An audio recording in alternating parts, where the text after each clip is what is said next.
Les hommes et les femmes politiques, on les voit beaucoup à la télé. Mais à quoi servent-ils? Déjà, tout dépend ce qu'ils font. Tout en haut, il y a le président ou la présidente de la République. C'est notre chef. À quoi il sert?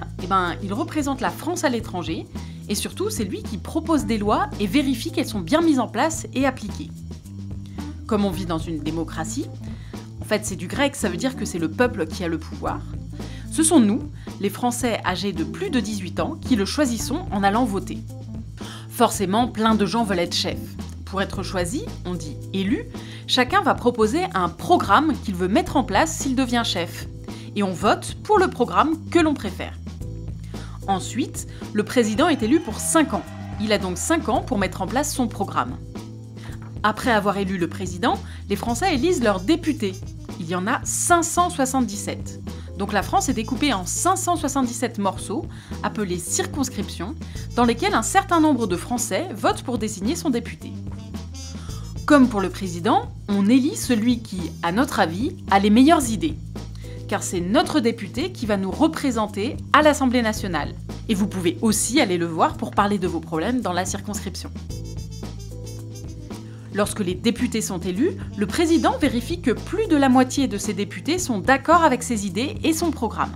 Alors, il choisit une personne qui est d'accord avec lui pour devenir son Premier ministre. En gros, c'est le chef en dessous du président.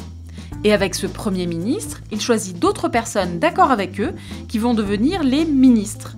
Il y a un ministre par grande thématique. Un qui va s'occuper de la justice, qui décide pour quelle bêtise on va en prison.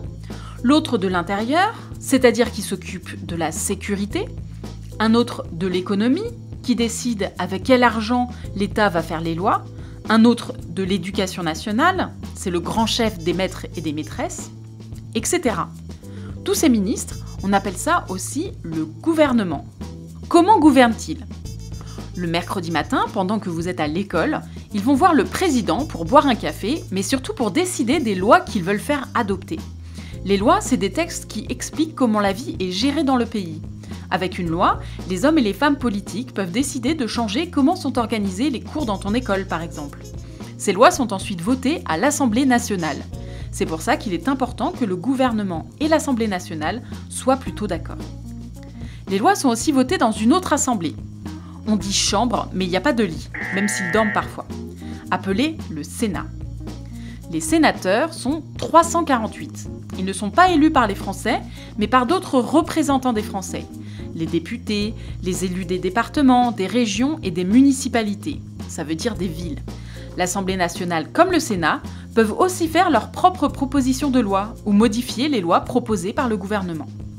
Voilà pourquoi il est important de bien être informé quand tu vas voter, parce que les hommes et femmes politiques peuvent influencer ta vie.